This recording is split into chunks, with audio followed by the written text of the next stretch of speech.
Squint. The voice you're about to hear in this video is not me for the first time on this channel ever.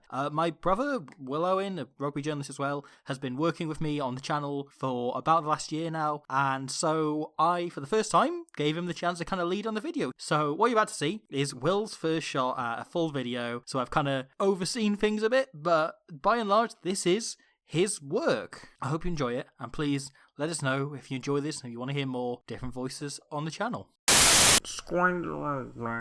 If you Google the question, what is Canada famous for, you'll get a handful of results. Scenery, check. Maple syrup, check. Moose, sure, check. Extreme politeness, we'll get back to that. Ice hockey.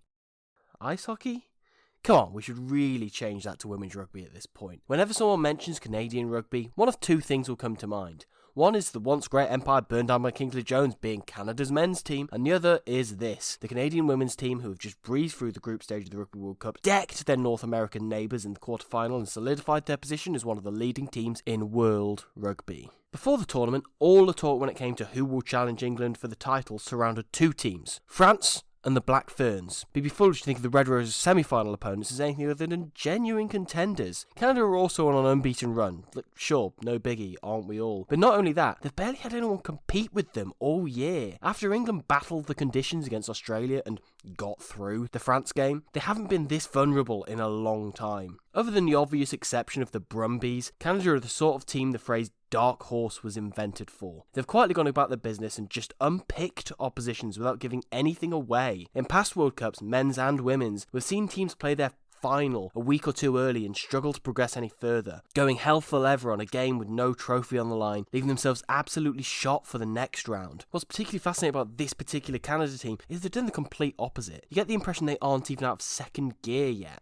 Much like their semi-final opponents, Canada have heavily relied on their pack to drive them into the right areas of the park. Here, for instance, Canada wheel them all inwards, and as soon as it looks like it's about to collapse, Totosi clocks that Saito's shoulders are turned inwards to run straight to her outside. She gets a weaker contact out of Saito, knowing that she can easily outmuscle a smaller frame of Abe to power over the line for a great finish. Totosi's top of the table battle with Portia Woodman for the top try scorer title and top point scorer title as a hooker speaks volumes of Canada's relentless ability to just bully their oppositions at set piece. Canada always promised three things: skill, power and organisation. There's plenty of players you can attribute this to. One being Karen Pakwan in the back row, who is an exceptional leader and a consistent workhorse around the park. Paige Farries is a proper finisher who's in outstanding form, who will always capitalise on gaps out wide. But if there's one player who sums up the threat of this Canadian team more than anyone else, it's the skipper and all-round taliswoman, Sophie De Goody. Now, De Goody is the top carrier in the entire tournament so far, and that's not even the best part of her game. She's probably someone you could pick anywhere on the pitch from 4 through 15 and should be equally as impactful. Here, Canada find themselves in perfect shape, so Italy opt for a soft drift defence hoping to push them out, and they keep their winger, Muzzo, in the line. Italy's first mistake here, though, is thinking that you have to defend this particular number 8 any differently to a world-class fly half. De Goody pumps the ball downfield and just nails a 50-22 casually, and it's beautiful, and really shows the all-court game Canada bring to this tournament. Much as De Goody stands out, she isn't the only skillful player in this Canadian pack. For instance, have a look at this pack 1 try against the USA, where she has elite-level ball handling and backs it up with a support play. This Canadian forward pack clearly aren't taught to consider themselves just some kind of gnarly, up-the-jumper type unit. They're more like a precursor to an extremely dangerous backline. Here, scrum half Brianna Miller identifies that Canada have an overlap and immediately moves herself out to the 10 position. Instead of throwing the ball from the base herself, she asks Tyson Bukaboom, a second row, to play 9. By trusting her forwards to throw this pass, she just extends Canada's overlap by one more woman and cuts down the length of time taken to get the ball out there. Miller accurately throws a missed ball herself for Kaljuvie to score out wide, and it's just a lovely, patient build-up. Or here, Pelletier snipes herself and the forwards instinctively begin to pick and go. Canada's threat around the fringes and speed of ball is so strong that the USA just immediately jam in, no questions asked. And now, this is where the influence of fly half and on-field chess champion Alex Tessier comes in handy. Tessier has played most of rugby as an inside centre, and a bloody world-class one at that. She's properly up there with the likes of Beatrice Rigoni and Teresa Fitzpatrick as one of the best 12s in the world. In more recent periods of this tournament though, Canada have moved her into 10 and it's really paid off. With Miller ruled out for the rest of the tournament, Tessier is the most vocal leader in this Canadian backline, as well as the most reliable game manager. She has the rugby brain to manipulate defences at will and the skill set to put the ball wherever she wants on a sixpence.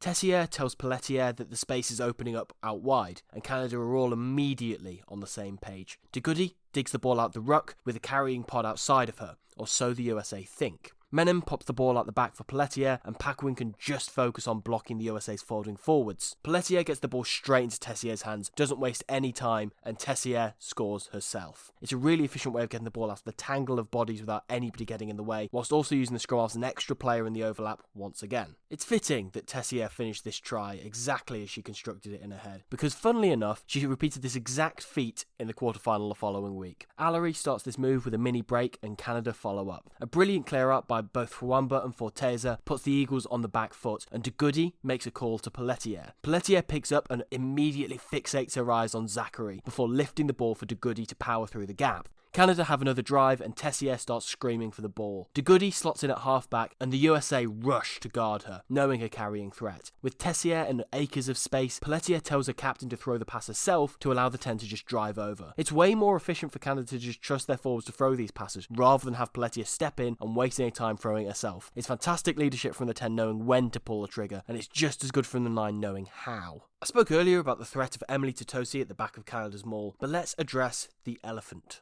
on the pitch.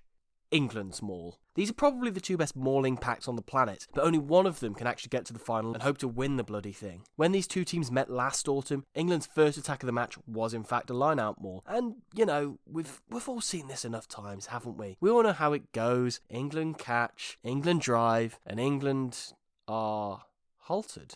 Wait, what? Since when was this a part of the script? Bottomand's been driven upright, Cleel's leg is in the air, and Ward's been completely ejected from them altogether. She has no idea where she's going, and Holtkamp is wrapping Cocaine's jersey up ready to take it home. Honestly, if not for the fact that Canada's backs shoot up offside here, this would no doubt be a perfect start to a defensive set, but instead, England catch the Canadians napping out wide for Cowell to score in the corner. Sure, this is just one example, but it kind of gives you the impression that if France can compete with the English maul as they did in the group stages, Canada definitely can as well. Canada are truly a leading force within women's rugby, and given the atrocity that is their current men's team, you have to expect their union to reward this World Cup performance and go all in on funding them before you can say Magali Harvey. In 2022, Canadian women's rugby is something to be celebrated, but first, of course, they'll have their eyes set on bringing home some silverware before Sophie De Goody takes a rightful place as the first result when you Google the word Canada. For any side to play the Red Roses is obviously an uphill climb. We have no idea how much either of these two teams have saved back or how many gears they can go up. It feels blasphemous to even consider that Simon Middleton's side could lose the game for the first time since Sarah Hunter was in nursery, but on Saturday, the competition truly goes up another level. Weekends like this are where every skill, every tackle, every flaw in your game plan starts to matter. It could be continued dominance for England, or it could be the dark horses galloping into the final. But one thing's for certain. When the Red Roses pack come to town, do not expect Canada to be at all polite. Hello, hope you enjoyed that. Hope you enjoyed us doing something slightly different with the channel for a change. Hope you didn't press the dislike button as soon as you heard somebody else's voice coming in. Just generally thank you for watching that. So next up we have the semi-finals coming up, and then of course the final. There's also of course the men's internationals coming up, whatever they are, so looks like to get into them. But yeah, most of all, just excited to see what happens in the rest of this tournament. So stick with us, we'll see what happens, and we'll enjoy some more, you guessed it, rugby. Shove. Wales want to play. Callender just tries something different with a little chip